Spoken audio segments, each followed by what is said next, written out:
because what we're talking about here is what I say, the changing face of the diner in the industry in which we all live and work. And now we have to change our business for that younger diner because, first of all, I'm in that middle age group where I'm not necessarily the older diner, but I'm definitely not, the younger diner age either. But we've had to, I guess you can say, we have to know who they are at the door because everything has changed. They're writing about everything. They're blogging about everything. They're telling everyone where they're going before they even get there. So they actually have a one-up on us before they even arrive to our restaurants because everybody knows that they're coming before we do. It's not like we sit there reading all the blogs to find out who's coming in. We always, when Eater first hit the waves, we had a rule in our company that we did not respond to bloggers, because in our mind they were unedited and non-journalistic and they were just putting their opinion forth. Clearly, that's changed in that blogger has become so much more influential and so much more important, whether we all agree with it or not. So, Mark, you want to talk a little bit about? Yeah, I hate it and I love it in a certain sense. From my experiences when I go to restaurants, I think that all of these people yelping or whatever you want to call all that stuff, all that noise that's out there, it's forcing, I think, restaurants to be more consistent. Where in the old days, I can remember working for people who are like, oh, the reviewer from the New York Times is here, let's make sure he eats a really good meal, and they didn't give a crap about everybody else sitting around them. I was like, well, that doesn't seem right. Everybody, it should be anonymous in a certain sense, but everybody always recognizes the reviewer. And the worst thing was when that reviewer, it was like Broadway shows, a bad review, you end up closing, which I think nowadays, if you get a bad review in the New York Times, you can still make it, which I think for us, it's equalized it out a little bit. One of my favorite things to do is actually to be able to pair exotic flavors with wine, because I think it's the kind of food we eat, right? We're blackened, dry rubbed, barbecued, slathered, crusted kind of society, and yet sometimes foods like that can be challenging for food and wine pairing, of course. He'd also learned from me that it doesn't have to be expensive to be good, which is very important. So we set about to try to find wines that we call affordable agers that actually will go the distance, but that are under $100 and hopefully well under $100.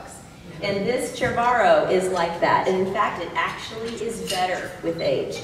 After about 5 years, but I recently had one that was 10 years old, it's really coming into its own. So I just make that point because I think that people don't think that white wines age, and I think they're also looking for ageable wines that don't cost $500 like a called Cabernet or a Great Bordeaux, right? It makes a difference. I think it makes it accessible and approachable.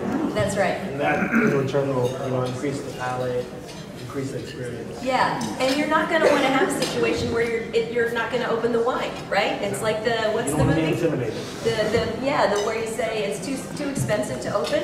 Well, what? What's the point, right? So that's cool. So what do you have going on this weekend? What other events are you involved in? Right now, tomorrow, of course, we got the Best of the Best going on right now. We're pouring some great private reserve wine. But tomorrow, we've got the big seminars with trade tasting and the public tasting with everybody tomorrow.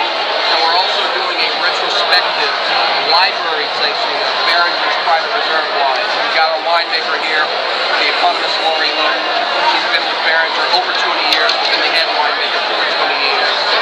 We're doing her wines back to 83 or so.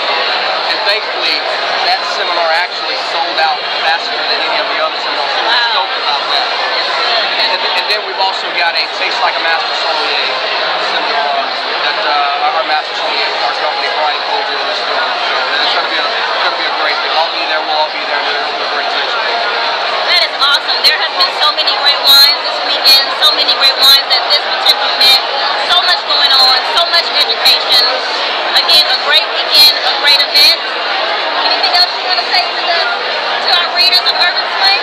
Well, the cool thing about it, and it's really great to get people recognizing you or stopping you just to say hello, and I really love that.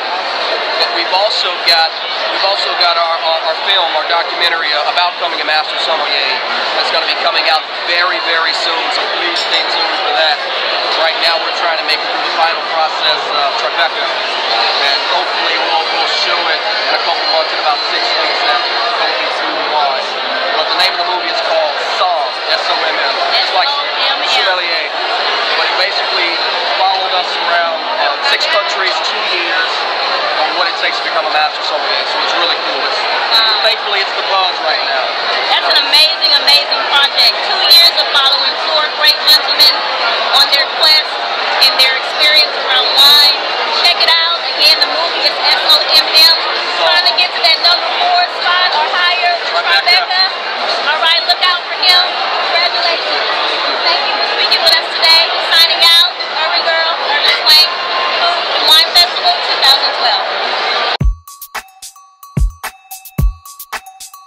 2012.